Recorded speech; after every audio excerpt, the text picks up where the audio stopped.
علی کیا ہمیں کوئی یاد بھی کرتا ہے کہ نہیں؟ فرمایا پہلے تو کبھی تمہارا نام لیا جاتا تھا، اب زمانہ بیت گیا، مدتیں گزر گئی، کوئی یاد نہیں کرتا۔ او پئیاں دسدیاں قبراں جنہاں تے بھول گئے، او پئیاں دسدیاں قبراں جنہاں تے بھول گئے، ادھروں کوئی نہیں جے آوندا، ادھروں لکھاں گئے۔ حضرت فرید الدین عطار رحمت اللہ تعالی علیہ آپ فرماتے ہیں کہ میں توبہ کرنے سے پہلے عطر بیچا کرتا تھا۔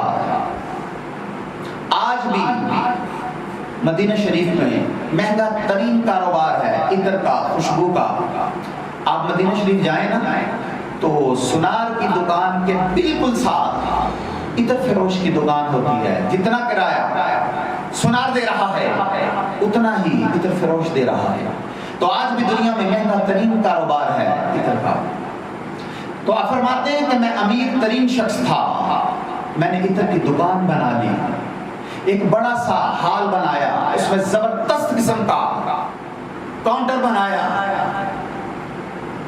اس کے اندر خوشبوئیں لگائیں، میں دنیا داری میں لگا ہوا تھا۔ کبھی کبھی خیال آتا کہ چھوڑ دنیا داری کو،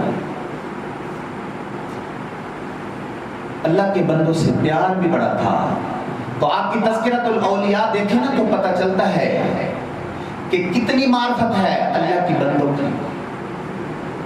تو آپ فرماتے ہیں کہ ایک دن میں دکان پہ بیٹھا ہوا تھا تو ایک بزرگ سادہ سی درویش سے آئے، اور کبھی اس شیشی کو دیکھتے، کبھی اس شیشی کو دیکھتے، اور اچھے سیلز مین کی پہچان یہ ہوتی ہے کہ وہ گاہک سے پوچھتا ہے مجھے بتائیں کیا حاضر کروں، کیا آپ کی خدمت کروں، کیا آپ کے سامنے پیش کروں؟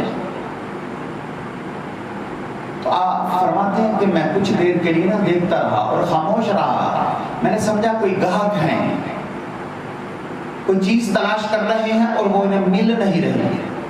تو تھوڑی دیر کے بعد میں ان کے قریب گیا اور میں نے کہا کہ اس کاؤنٹر میں بھی خوشبوئیں لگی ہوئی ہیں، آپ مجھے بتائیں کیا چیز تلاش کر رہے ہیں، کسے دیکھ رہے ہیں؟ تو حضرت فرید الدین عطار رحمت اللہ تعالی علیہ فرماتے ہیں کہ وہ بزرگ میرا چہرہ دیکھ کے فرمانے لگے اور میں تو یہ دیکھ رہا ہوں کہ تیری جان بڑی مشکل سے نکلے گی۔ کہتے ہیں کہ میں دنیا دار تھا اور دنیا دار کو نصیحت کی جائے تو اسے غصہ آتا ہے، مجھے تو غصہ آیا۔ میں نے کہا اچھا کیوں کہ میری جان کیوں مشکل سے نکلے گی؟ تو وہ فرمانے لگے کہ اس لیے تو نے دنیا داری ہی بڑی جمع کی ہوئی ہے، جب تیری جان نکلنے لگے گی تو کبھی تجھے یہ بوتل یاد آئے گی، کبھی وہ بوتل یاد آئے گی، کبھی کسی بینک کا اکاؤنٹ یاد آئے گا، کبھی کوئی پلاٹ یاد آئے گا۔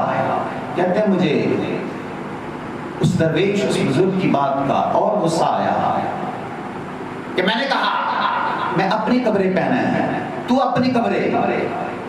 میں کہنے لگا اچھا میری جان تو بڑی مشکل سے نکلے گی لیکن تمہاری جان کیسے نکلے گی؟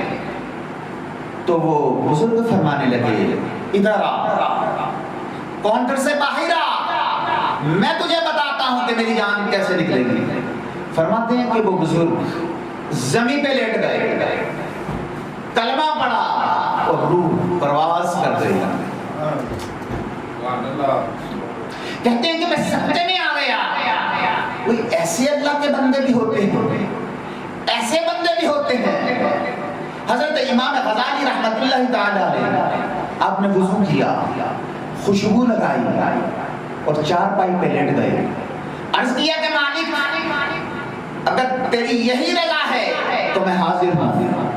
کلمہ پڑھا اور روح کر گئی. حضرت فرید الدین عطار رحمۃ اللہ تعالی علیہ فرماتے ہیں کہ مجھے سمجھ نہیں آ رہی تھی. وہ بزرگ زمین پہ لیٹے ہیں, چہرہ چمک رہا ہے, کلمہ پڑھا اور روح پرواز کر گئی. کہتے ہیں کہ میں نے کچھ آدمی بلائے, انہیں غسل دیا, کفن پہنایا, جنازہ پڑھا اور دفنا دیا, اور ساتھ ہی میں نے اپنی دنیا داری بھی دفن کر دی کہ چھوڑو ان چیزوں میں کیا رکھا ہوا ہے. میرے بھائیو, ہمارا معاملہ نا پیچیدہ سے پیچیدہ ہوتا جا رہا ہے. دینداری کریں, آخرت کے لیے تیاری کریں, قیامت کی. نبی کریم صلی اللہ تعالی علیہ وآلہ وسلم نے ارشاد فرمایا کہ اللہ رب العزت میری امت کو ایسی نعمتیں عطا فرمائے گا کہ دوسری امتیں رش کریں گی کہ کیا بات ہے ان کی, کہ رب کریم اتنا نوازے گا, اتنا عطا فرمائے گا, لیکن ہمیں تو کوئی شعور ہی نہیں, ہمارے پاس وقت ہی نہیں. ہم ساری عمر اپنا مکان سیدھا کرنے میں گزار دیتے ہیں, اور نئے ڈیزائن کی ٹالیں آ گئی نا, اور وہ اپنے مکان کی ڈیکوریشن کے لیے لگا لی. بس ہماری یہ زندگی ہے میرے بھائی. فقط جنت کے لیے کوئی کام کریں. آپ دیکھیں نا کہ نبی کریم صلی اللہ تعالی علیہ وآلہ وسلم کی بارگاہ میں ایک بی بی حاضر ہوئی. اس کا بیٹا احد میں شہید ہو گیا تھا, تو اس نے عرض کیا کہ یا رسول اللہ میرا بیٹا کدھر ہے؟ تو امام الانبیاء نے فرمایا کیا کرے گی؟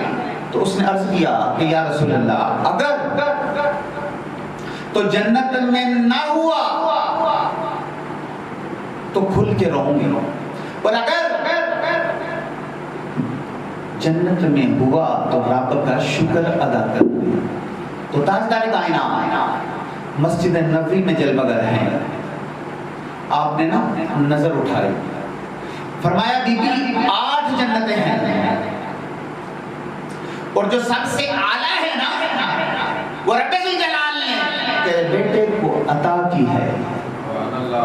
تو صحابہ فرماتے ہیں پھر ہم نے اس کی آنکھ میں آنسو نہیں دیکھا, وہ اللہ کا شکر ادا کرتے ہوئے چلی گئی.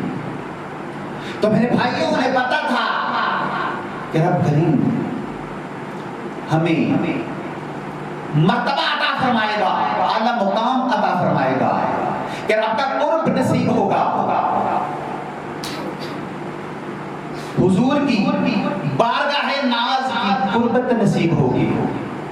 امام الانبیاء کے غلاموں, آخری بات عرض کرنے لگا, ہماری بہت سی نیکیاں صرف دکھاوے کی لیے ہوتی ہیں, ہم اپنی بڑھائی کے لیے کرتے ہیں. تو حضرت خواجہ معین الدین چشتی اجمیری رحمت اللہ تعالی علیہ عمر کے آخری حصے میں بہت رویا کرتے تھے, بڑا رویا کرتے تھے, اتنی آہوزاری. تو مریدین نے نا جمع ہو کر حضرت خواجہ قطب صاحب سے عرض کی کہ حضور آپ حضرت صاحب سے عرض کریں کہ اتنی آہوزاری. تو انہوں نے عرض کیا کہ حضور آپ نے 50 سال تک صبح فجر سے لے کر عشاء تک اپنے رب کی عبادت کی,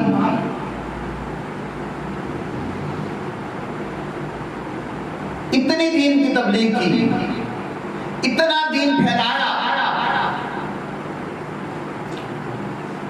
کہ حضرت بختیار کاکی جیسے صوفی بھی اور شہاب الدین غوری جیسے مجاہد بھی یہ سب آپ کی نگاہ کی کرامات ہیں، لیکن اتنی ہزاری حضور اتنی نیکیاں کافی نہیں؟ تو حضرت خواجہ صاحب کا ایک جملہ تاریخ میں بڑا شاندار ملتا ہے. آپ نے فرمایا قطب الدین نیکیاں تو کافی ہیں لیکن یار کی بارگاہ میں پیش کرنے کے قابل کوئی نہیں. میں سوچتا ہوں کہ یار کی بارگاہ میں کوئی تحفہ بنا کر پیش کروں تو کیا کروں؟ کوئی عمل تو ایسا ہو جو مالک کی بارگاہ میں پیش کر سکوں. تو آخر میں دعا ہے اللہ کریم ہم سب کی حاضری کو اپنی پاک بارگاہ میں قبول و منظور فرمائے، اور ساتھ ہی ساتھ میرے شیخ کامل مفتی پاکستان پیر طریقت رہبر شریعت شیخ الحدیث و تفسیر ابو العلا حضرت پیر مفتی محمد عبداللہ قادری اشرفی رضوی رحمت اللہ تعالی علیہ المعروف محدث قصوری، اور قبلہ والد گرامی عالم مبلغ اسلام شیخ الحدیث و تفسیر پیر طریقت رہبر شریعت شبی قبلہ شیخ الحدیث حضرت پیر مفتی محمد صفدر علی قادری رحمت اللہ تعالی علیہ، آپ کے مرکز پر کروڑوں انوار و تجلیات کا نزول ہوتا رہے اور آپ کا فیضان تا قیامت جاری و ساری رہے. وآخر دعوانا ان الحمدللہ رب العالمین.